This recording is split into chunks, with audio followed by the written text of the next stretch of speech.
خمسة أطفي بها حر الوباء الحاتمة المصطفى والمرتضى وابنهما وفاتي. Assalamualaikum warahmatullahi wabarakatuh. Selamat pagi anak-anak. Bagaimana kabar kalian pada hari ini? Semoga selalu diberi kesehatan. Pada pagi hari ini, marilah kita belajar bersama-sama tentang pendidikan jasmani, olahraga, dan kesehatan. Walaupun kita jauh, saya yakin tidak akan mengurangi semangat belajar kalian di rumah. Bertemu lagi dengan saya, Pak Masuri. Semoga kalian tidak bosan untuk mengikuti mata pelajaran PJOK. Pembelajaran kali ini adalah tentang pola hidup sehat dan pola makan sehat mencegah COVID-19. Banyak sekali virus yang ada di dunia ini, terutama adalah virus COVID-19 ini yang sekarang sedang ramai dibincangkan di dunia. Bagaimana cara virus masuk ke tubuh kita dan bagaimana cara mengantisipasi supaya tubuh kita tidak terjangkit virus. Sebelum kita lanjut, saya akan menjelaskan tentang COVID-19 atau yang biasa disebut dengan coronavirus. Coronavirus adalah sekelompok virus berbentuk bulat dengan sisi seperti mahkota. Virus ini pertama terjadi di kota Wuhan, Cina, diduga akibat peristiwa zoonosis atau perpindahan dari hewan liar yang dimakan. Virus ini mengandung glikoprotein dan protein, akan hancur apabila kita memakai sabun, deterjen, pembersih lantai, dan lain-lain. Tapi virus ini juga gampang sekali menyebar. Tadi kita sudah membahas tentang pengertian COVID-19, sekarang kita lanjut belajar tentang gejala yang timbul akibat virus corona ini. Apa saja? Yang pertama adalah bersin. Gejala yang kedua adalah pilek.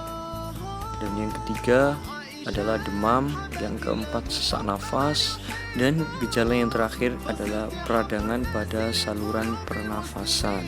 Itu tadi adalah gejala-gejala yang timbul apabila tubuh kita terkena virus. Oleh sebab itu segera periksakan ke dokter apabila menemui gejala tersebut. Apa yang terjadi pada tubuh kita ketika virus masuk ke dalam tubuh kita? Tuhan telah menciptakan kekebalan tubuh yang sangat sempurna di dalam tubuh manusia untuk mengantisipasi virus yang masuk ke dalam tubuh kita yang diperantarai oleh sel memori. Di sini ada grafik apa yang terjadi pada tubuh kita ketika kita pertama kali kena virus. Hari pertama kita akan mengalami bersin. Kenapa kita mengalami bersin? Karena hari pertama tubuh tidak akan menerima dan akan berusaha mengeluarkan virus itu supaya tidak masuk ke dalam tubuh kita melalui bersin. Dan hari kedua kita akan mengalami pilek. Kenapa kok mengalami pilek? Karena tubuh berusaha untuk mengeluarkan lendir supaya virus ini tidak bisa masuk ke dalam tubuh kita. Dan hari ketiga kita akan mengalami demam. Tubuh kita sudah mulai kemasukan virus sehingga tubuh kita akan merasakan sakit. Nah, di hari pertama, kedua, sampai hari ke-6 antibodi dalam tubuh kita belum muncul. Nah, antibodi akan muncul pada hari ke-7. Hari ke-7 akan muncul tapi cuma sedikit. Nah, apabila kita tes ke dokter, tes PCR, pada hari pertama akan terdeteksi positif. Hari kedua positif, hari ke-3 sampai ke-6 juga positif. Dan antibodi masih negatif karena antibodi belum terbentuk pada hari pertama sampai hari ke-6. Nah, antibodi itu baru terbentuk pada hari ke-7, tapi jumlahnya masih sedikit. Apabila kita tes lagi PCR, hasilnya virus adalah positif dan antibodinya juga akan positif. Pada hari ke-7 ini, sel memori atau antibodi sudah terbentuk sehingga virus yang masuk ke dalam tubuh akan dihabisi oleh sel memori ini. Sel memori ini kita ibaratkan satpamnya tubuh. Kalau di sekolah ada satpam namanya Mbak Kober, kalau di dalam tubuh ada yang namanya satpam namanya sel memori. Jadi apabila ada virus yang mau masuk ke dalam tubuh kita, maka akan dihabisi oleh sel memori, akan ditendang keluar oleh sel memori ini atau antibodi ini.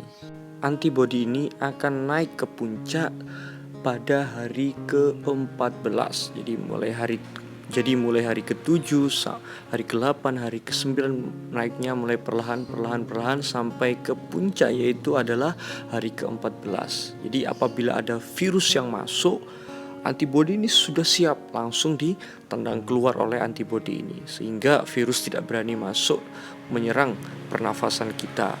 Dan apabila kita tes PCR, kita bawa ke dokter pada hari ke-14 ini, maka hasilnya negatif dan antibodi karena sudah maksimal dalam tubuh kita atau sudah naik ke puncak, maka antibodinya akan positif. Menuju ke hari 21 kita sudah dinyatakan sembuh oleh dokter.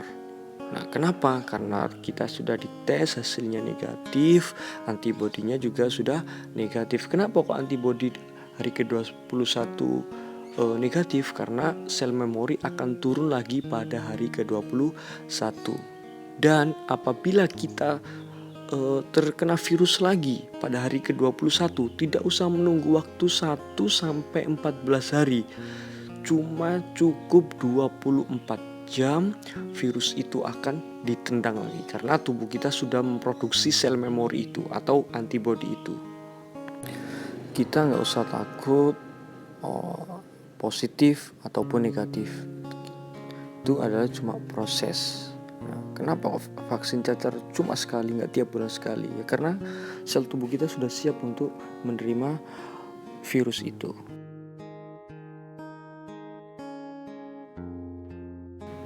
Siapa saja orang yang rentan terinfeksi virus corona ini? Yang pertama adalah orang lanjut usia. Orang yang lanjut usia ini biasanya umurnya di atas 45 tahun karena daya tahan tubuhnya sudah mulai melemah. Karena kalau daya tahan tubuh sudah mulai melemah, maka rentan terinfeksi virus. Yang kedua adalah orang yang dengan riwayat penyakit tertentu. Misalnya orang yang sudah punya penyakit TBC atau apapun itu gampang sekali terinfeksi virus. Karena itu sama kayak orang nomor 1, kekebalan daya tahan tubuhnya sudah mulai melemah. Jadi bisa saja orang yang terinfeksi virus corona ini, orang yang nomor 2 ini bisa saja meninggal. Dan yang ketiga adalah tenaga medis di rumah sakit. Kenapa kok tenaga medis? Karena tenaga medis ini sering bersentuhan dengan orang yang sudah terinfeksi virus. Makanya yang saya bilang tadi di awal, virus ini gampang sekali menyebar. Nah, salah satunya adalah tenaga medis ini karena dia selalu berkontak langsung dengan orang yang sudah terjangkit virus corona ini. Sekarang kita lanjut bagaimana cara meningkatkan sistem kekebalan tubuh atau imun tubuh. Yang pertama, asupan makanan yang bergizi. Makanan yang mengandung protein, vitamin, karbohidrat, dan lain-lain. Contohnya ya, sayur, buah. Yang kedua adalah tidur atau istirahat yang cukup. Apabila kita kurang tidur atau istirahat kita tidak maksimal, maka virus itu akan daya tahan tubuh kita akan menurun, sehingga virus akan mudah masuk ke dalam tubuh kita. Yang kedua adalah hindari stres. Jangan terlalu stres, karena bisa saja pemicu sakit adalah pada pikiran kita sendiri. Apa yang kita pikirkan itu akan yang kita rasakan. Nah, yang keempat adalah konsumsi vitamin C, B kompleks, dan D. Vitamin C contohnya adalah sayur dan buah jeruk, nanas, stroberi, tomat, dan lain-lain. Sedangkan vitamin B kompleks itu ada pada padi, gandum, kacang-kacangan, sayur, dan lain-lain. Nah, vitamin D ini yang paling mudah kita dapatkan, yaitu kita keluar dari rumah, kita berjemur. Nah, vitamin D akan kita dapatkan dengan sendirinya. Dan yang terakhir adalah berolahraga 3-4 kali dalam satu minggu. Contohnya olahraga jogging, jalan cepat, bersepeda, sepak bola, main voli, dan lain-lain. Olahraga ini bisa meningkatkan daya tahan tubuh atau imun tubuh kita bisa meningkat dengan berolahraga. Itu tadi sedikit penjelasan tentang pola hidup sehat dan pola makan sehat mencegah COVID-19. Sedikit penjelasan, semoga bermanfaat untuk kita semua, supaya kita selalu diberi kesehatan dan terhindar dari COVID-19 ini. Tugas untuk ulangan harian. Yang pertama, buatlah video olahraga bagaimana cara menambah sistem kekebalan tubuh. Olahraganya apa saja? Contohnya bersepeda, main sepak bola, jogging, jalan cepat, push up, apapun olahraga.